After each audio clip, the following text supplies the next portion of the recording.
Arrière. Je vais le mettre en accéléré pardon, parce que ça va prendre un peu de temps. Et je vous dis à tout de suite.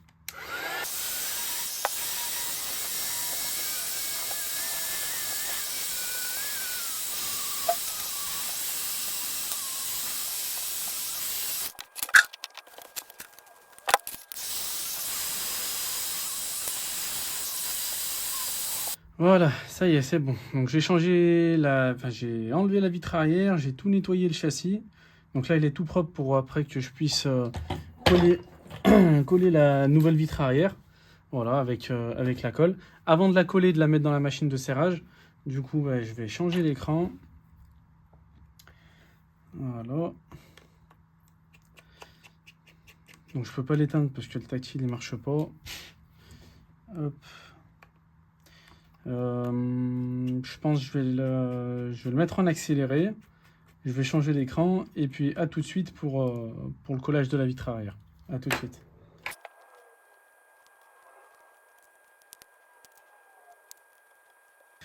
Voilà, ça y est, c'est tout bon pour le changement d'écran. Je vais tester le tactile, vérifier si tout marche bien. Hop.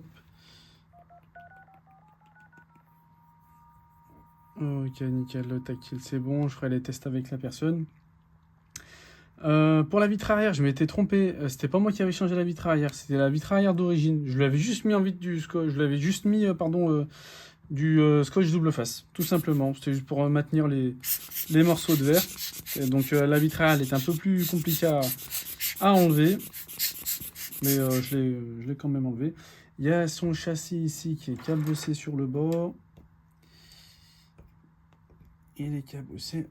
Donc la vitre arrière, elle va peut-être avoir du mal à rentrer. Alors pas du mal à rentrer, mais ça va peut-être fragiliser un peu plus la vitre arrière, vu que la plaque elle est pas mal bosselée, un peu de partout. Voilà. Allez, je fais à la one again. À la one again. Je vérifie pas si la vitre arrière elle rentre pas, parce qu'il y a le scotch double face qui me gêne. Allez, one again. La colle, elle est là. Allez, c'est parti pour la colle. Donc pour la colle, j'en mets uniformément sur toute la plaque en métal. C'est parti.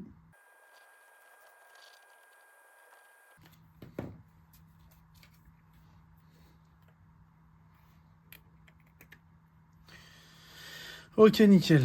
La vitre arrière, elle rentre nickel. Je vérifie bien que tourne de partout aussi, sur tous les coins.